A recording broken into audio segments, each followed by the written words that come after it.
এত কিছু দেখার পরও আবু জাহেলের কপালে হেদায়াত নাই রে যুবক, হেদায়েত নাই, হেদায়েত নাই। আমাদের সমাজেও কিছু মানুষ আছে, এমন কিছু যুবক আছে, উলামায়ে কেরাম কত করে বুঝায়, দাওয়াত ও তাবলীগ ওয়ালারা তারে কত করে বুঝায়, এরপরও বুঝ মানে না, বুঝ মানে না। কত সুযোগ পাইলো, এরপরও সুযোগ কাজে লাগে না, লাগে না রে যুবক। এর নাম হলো কপাল পোড়া। খাতামাল্লাহু আলা কুলুবিহিম ওয়া আলা সামঈহিম ওয়া আলা আবসারিহিম গিশাওয়া। না না, এমনটা হওয়া যাবে না। ভাইরের নাম কপাল পোড়া, কপাল পোড়া আবু জাহেল, হেদায়েত কপালে নাই। নবী বলেন চাচা যান, না না, এমন কথা বললে হবে না। ওটার পরে তুমি কালেমা পড়বা, গ্যারান্টি কি? ওখান থেকে তুমি কালেমা পড়ো। আবু জাহেল কই বাতিজা বিশ্বাস করো, অতীতের সব কথা তুমি ভুলে যাও রে বাবা। এইবার কথা দিছি, আমি তো এমনি বৃদ্ধ হয়ে গেছি, এক পা তো এমনি কবরে চলে গেছি। শেষবারের মতো আমার কথাটা বিশ্বাস করো, আমাকে তুমি একটু উপরে তুইলা দেখো। মায়ার নবী, দয়ার নবী আবু জাহেলের এই কথার উপরে বিশ্বাস করে নবী আমার রহমতের হাত বাড়ায়া দিছেন। সুবহানাল্লাহ। নবী আমার তার রহমতের হাত বাড়ায়া দেওয়া মাত্রই আল্লাহ পাক রব্বুল আলামিন কয়, এরে গর্ত একটু তাকা দেখ, তোর দিকে আমার বন্ধুর রহমতের হাত চলে এসেছে। আল্লাহু আকবার। যে নবীর হাতের ইশারায় চাঁদ দ্বিখণ্ডিত হয়, সুবহানাল্লাহ। আমার বন্ধুর হাতের এত দাম, এত দাম, যেখানে বন্ধুর হাত লাগে সেখানে বরকত চলে আসে। আল্লাহু আকবার, জোরে বলেন।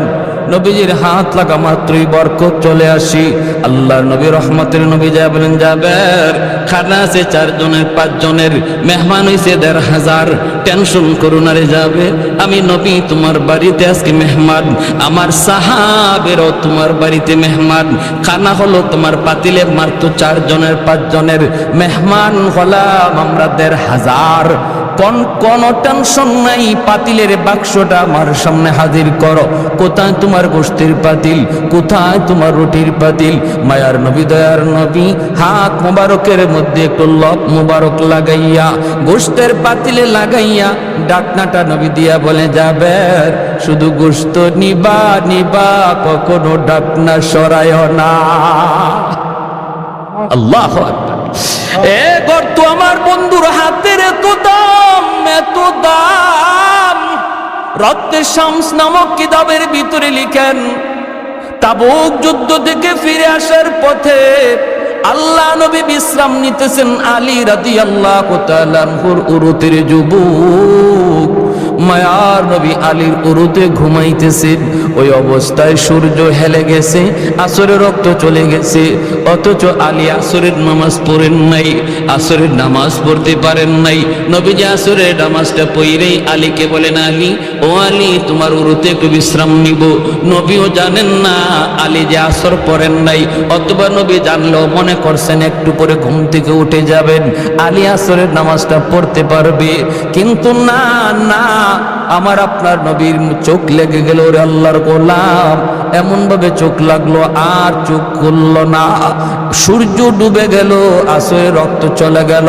মায়ার নবী ঘুম থেকে উঠলেন, উইটা দেখেন আলীর চেহারাটা একদম বিমর্ষ হয়ে গেছে, কারণ নামাজ কাজা, ঠিক কিনা? খাঁটি একজন মুমিনের অন্তরে নামাজ কাজা হওয়া মাত্রই কলিজায় ব্যথা লাগবে। বোঝা গেল তার কলিজার ভিতরে নামাজের প্রতি মহব্বত ঈমানের আলামত। এটা ঈমানের আলামত। মাল ঈমান ইয়া রাসূলুল্লাহ? ইযা সাররাতকা হাসানাতুকা ওয়া ইযা সাআতকা সাইয়্যাতুকা ফাআনতা মুমিন। আল্লাহ নবী ঈমানের স্কেল বলে দিলেন। সাহাবী জিজ্ঞেস করে, নবী গো ঈমান কাকে বলে, কাকে বলে, কাকে বলে? আল্লাহর নবী বলেন, যখনই কোনো নেক কাজ করবা তখনই দেখবা দিলে শান্তি লাগে, আর গুনাহ হলেই অন্তরে অশান্তি লাগে, বুঝবা তোমার কলিজায় ঈমান আছে। আর যদি গুনাহ করার পর কলিজায় ব্যথা না লাগে, বরং আরো অন্তরে খুশি হও, কষ্ট বড় আফসোস। আজকে আমাদের যুবক ভাইদের দিকে তাকাইলে অন্যায় করতেছে হাসতে হাসতে, অন্যায় করার আগেও কোনো অনুভূতি নাই, গুনাহ করার পরেও কোনো অনুশোচনা নাই। নবী বলে ঈমানের আলামত না, এটা ঈমানের আলামত না রে যুবক। তোমার খাতিরে আল্লাহ আসমান বাঁচায়া রাখছে, জমিন বাঁচায়া রাখছে। রব্বুল আলামিন কয়ে রে জমিন থাম থাম, জমিনে যেই পরিমাণ গুনাহ হয় এই হারে যদি জমিনে গজব আসতো বহু আগেই জমিন ধ্বংস হয়ে যাইত। কিন্তু এরপর আমি আল্লাহ কেন জমিন ধ্বংস করি না জাননি? ওয়াশাবাবু খুশা, জমিনে এমন কিছু যুবক আছে যেই যুবকের কলিজায় আমি আল্লাহর ভালোবাসা, যেই যুবকের কলিজায় আমি আল্লাহর ভয়, যেই যুবক যৌবনে আমি আল্লাহকে ভয় করে চলে, অন্যায় কাজে যায় না, মদ গান্ধার দিকে যায় না, বাপ মার সাথে বেয়াদবি করে না, মুরব্বীদের সাথে খারাপ আচরণ করে না, গান বাজনার আয়োজন করে না, না না, ওই যুবককে মসজিদে পাওয়া যায়, উলামায়ে কেরামের সাথে চলতে দেখা যায়। অথচ যৌবনের চাহিদা ছিল তার গুনার দিকে দৌড়ানো, সেই পাকলা গোড়ার লাগাম টেনে ধরছে। রব্বুল আলামিন বলে ফেরেশতারা শুন শুন, ওই যুবকের কলিজার দিকে যখন আমি আল্লাহ তাকাই তখন এই জমিনের প্রতি আমার মায়া লেগে যায়। এখনো জমিনে এমন কিছু যুবক বন্ধু পাওয়া যায় যৌবনের পাগলামি করে না, যৌবনে দাওয়াত ও তাবলীগের সময় লাগায়, হালাল ব্যবসা করে, না না, হারাম প্রেম ভালোবাসার দিকে যায় না। এ যুবক, তোমার কি একটু কলিজাটা নরম হয় না রে যুবক?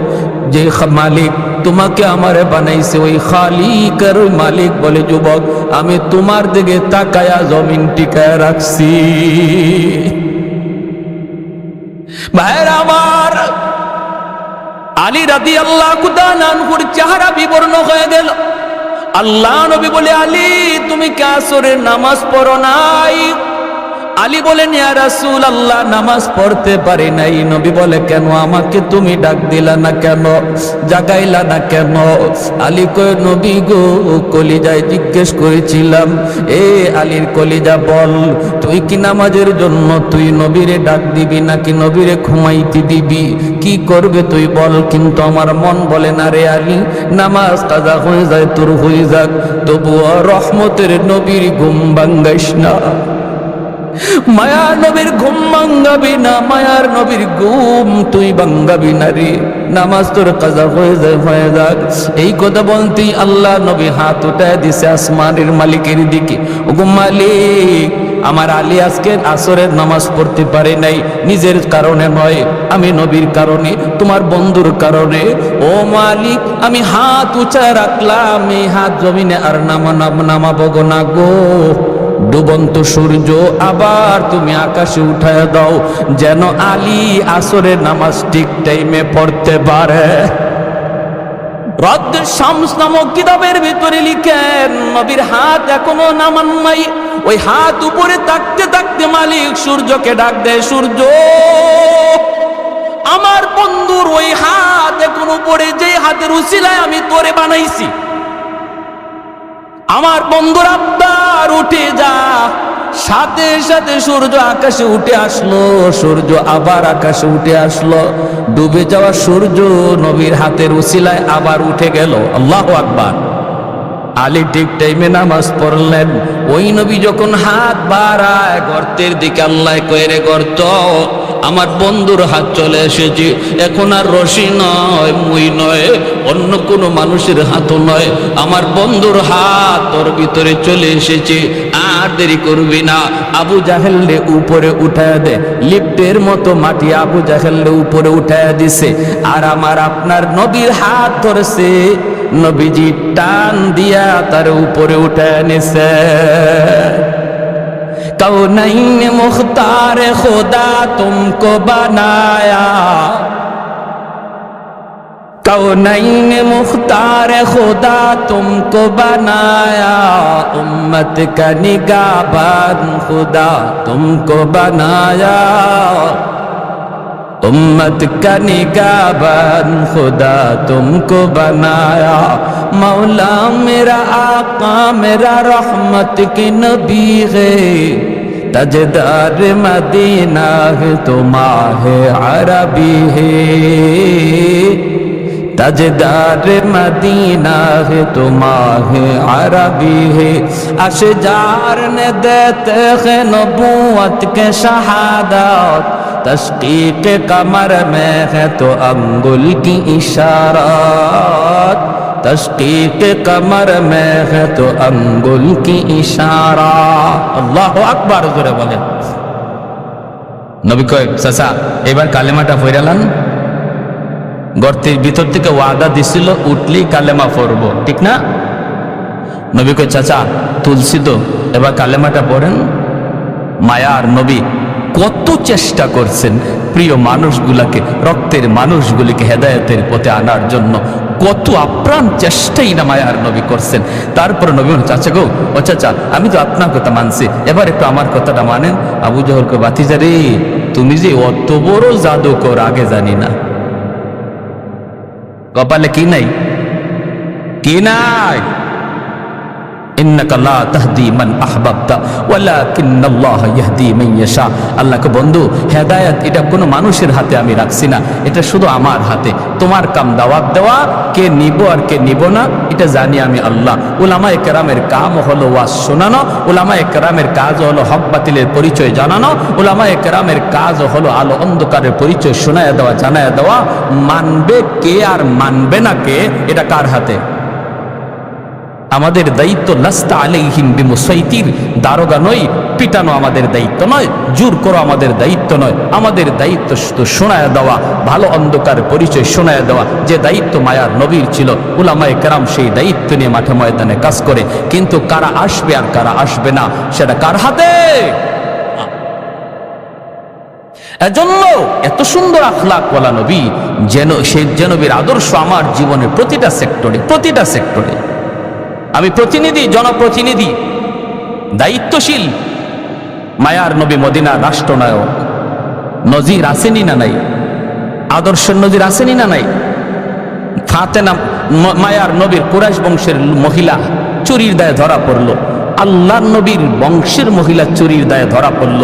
এইবার চুরির অপরাধ কি হাত কেটে দেওয়া, কিন্তু এই মহিলার হাত কাটলে কুরাইশ বংশের ইজ্জত যায়, নবীর বংশের ইজ্জত যায়। সাহাবায়ে কেরাম মায়ার নবীর কানে এই কথাটা কে শোনাবে? নবী গো, এই মহিলাটার বংশ আপনার, অতএব হাত কাটতেন না, বিচারটা একটু হালকা করা যায় কিনা, এই কথাটা নবীর কানে কে শোনাবে? সবাই মনে করতেছে শোনানো দরকার, কিন্তু শোনাবে কে?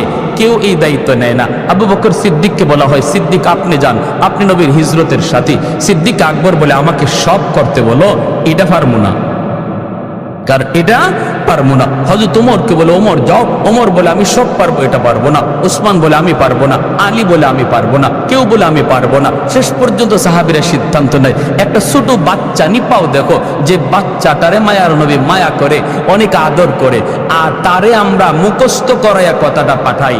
আর যদি নবী তার উপরে রাগ করে, আমরা তখন সালিশ হয়ে গিয়ে বলবো ইয়া রাসূলুল্লাহ, ছোট মানুষ বুঝে না, মাফ করে দেন, শিখাইয়ে দিব আমরা, বিচারও করবো আমরা। এবার আল্লাহ নবীর কাছে পাঠানো হলো ছোট্ট একটা বাচ্চাকে, যার নাম হলো উসামা, উসামা ইবনে যায়েদ, নবীজির নাতি, পালক পুত্র যায়েদ ইবনে হারেসা রাদিয়াল্লাহু তাআলা আনহুর ছেলে, যার নাম ছিল উসামা। নবীজির নাতি হাসান হুসাইনের মতোই, হাসান হুসাইন নবীজির মেয়ের ঘরের নাতি, আর ছেলের ঘরের নাতি অর্থাৎ পালক পুত্র যায়েদ ইবনে হারেসা, ওনার ছেলে উসামা। এনাকেও নবীজি কাঁধে নিয়ে নিয়ে ঘুরতেন, আদর করতেন নাতি। ওই নাতিরে সবাই ডাইকে আনছে, উসামা তুমি ছোট মানুষ হইলো, তোমার বুঝ ভালো আছে, একটা কথা যায় দাদারে বলো, কারণ দাদা নাতির একটা মায়ার সম্পর্ক থাকে, একটু তুমি যায় বলো। কি বলবো? যায় বলবা দাদা, ও দাদা, দাদা বলে কি রে নাতি কস না? বললে দাদা, যে মহিলাটা আজকে আপনার হাতে গ্রেপ্তার হয়েছে চুরির অপরাধে, এই মহিলার বংশ নাকি আপনার বংশের, অতএব দাদা গো একটু বিচারটা হালকা করা যায় কিনা, হাত নাকে একটা আঙ্গুল কাইটা এটারে একটু হালকা করে বিচারটা করলে হয় কিনা, এই কথাটা তুমি বোঝাই দিবা। যদি নবী রাগ করে তখন আর জিজ্ঞেস করে কে শিখাইছে, কইবা কেউ শিখাইছে না, আমি নিজেই কইছি। ওসামা গেছেন গে আল্লাহ নবীর কাছে, যেই মাত্র বলছেন, হাদিস শরীফে আসছে মায়ার নবীর চেহারা মোবারক লাল হয়ে গেছে গুসায়, নবীজি বসা থেকে দাঁড়ায় গেছেন। সুবহানাল্লাহ, কি বিচার ব্যবস্থা ছিল। আর আজকে আমরা নিজের লোক হইলে, নিজের পরিবারের লোক হইলে, নিজের গোষ্ঠীর লোক হইলে, নিজের মুখ চেনা লোক হইলে বিচার হালকা হয়ে যায়। আয় হায়, এই কি আমার নবীর আদর্শ ছিল? মায়ার নবীর চেহারা লাল হয়ে গেল, নবীর চেহারা লাল হয়ে গেল, বসা থেকে উঠে গেলেন। আর নবী বলতেছেন, ওসামা আমি ভালো করে বুঝতেছি এটা তোমার কথা নয়, আমার সাহাবীরা শিখে এনেছে। মনে রাখো, শুধু কুরাইশ বংশের মেয়ে না, আমার কলিজার টুকরা মেয়ে ফাতেমাও যদি আর চুরির অপরাধে গ্রেপ্তার হতো, আমি মুহাম্মদুর রাসূলুল্লাহ তার হাত কেটে দিতাম। আল্লাহু আকবার। আল্লাহ আমাকে ইনসাফ প্রতিষ্ঠা করার জন্য পাঠাইছে, বেইনসাফি করার জন্য নয়। গরিবের ক্ষেত্রে একরকম বিচার আর ধনীর ক্ষেত্রে আরেক রকম বিচার, অচেনা মানুষের সাথে একরকম বিচার আর মুখ চেনা মানুষের সাথে একরকম বিচার। এমন বিচার ব্যবস্থা পৃথিবীতে প্রতিষ্ঠা করার জন্য আল্লাহ আমাকে পাঠায় নাই, আমাকে পাঠাইছে একটা সার্বজনীন সুবিচার ব্যবস্থা প্রতিষ্ঠা করার জন্য। তাহলে আমি একজন জনপ্রতিনিধি হলে আমার নবীর আদর্শ আমার মাঝে খুঁজলে পাওয়া যাবে কি যাবে না? আসেনি না নাই? মায়ার নবী দয়ার নবী, আমি যদি একজন সন্তান হই, মায়ার নবী আদর্শ রেখে গেছে। মনে রাখবেন, নবী বলেন মা মিন ওয়ালাদিন বারিন ইয়ানজুর ইলা ওয়ালিদাইহি নাজরা রাহমাতিন ইল্লা কাতাবাল্লাহু লাহু বিকুল্লি নাজরাতিন হাজ্জাতাম মাবরুরা। নবী বলেন, শোনো, আমিও তোমাদের মতো একজন সন্তান, আমারও মা আছে, বাবা আছে, বাবা পাই নাই, মা অল্পদিন পাইছি। উম্মতেরা শোনো, মায়ার নজরে, মায়ার নজরে শুধু বাপমার চেহারার দিকে তাকায় রইছো তুমি, কোনো কথা না, শুধু একটু মায়ার নজরে তাকাইছো, আল্লাহ তোমার ওই নজরে নজরে কবুল হজের সওয়াব দান করবে। যে নবী জীবনে মিথ্যা বলেন নাই, ওই নবী বলে একজন সন্তান প্রতিদিন একটা কবুল হজ, প্রতিদিন অসংখ্য কবুল হজ তার আমল নামায় জমা করার সুযোগ রয়েছে। হাসরের মাঠে দেখবে তার আমল নামায় হজ, বলবে মালিক আমি দুনিয়ায় হজই তো করি নাই, এতগুলা হজ আসলো কোত্থেকে? আল্লাহ এটা আমার আমল নামা না, এটা অন্য কারো আমল নামা। মালিক তোমার ফেরেশতারা ভুল করে কারো আমল নামা আমাকে দিয়ে দিছে, আমারটা জানি কার কাছে দিয়ে দিছে। আল্লাহ বলবেন কও কি তুমি? বলে হো, তোমার ফেরেশতারা ভুল করছে, এটা আমার না। আল্লাহ বলবে আমার ফেরেশতারা ভুল করে না, কেমনে তুমি কও ভুল? আল্লাহ আমি জীবনে হজই করি নাই, অথচ আমার আমল নামা দেখা যায় 1000 2000 হজ। যে বাপমার দিকে বেশি বেশি তাকাইছে তার জীবনে লক্ষ হজ, আমল নামায় লক্ষ হজ। আল্লাহ এটা আমার আমল নামা নয়, ফেরেশতারা ভুল করছে। রব্বুল আলামিন বলবে বান্দা শোনো, আল্লাহ তখন হাদিস শরীফে আসছে, আল্লাহ পাক তখন কুদরতি মুচকি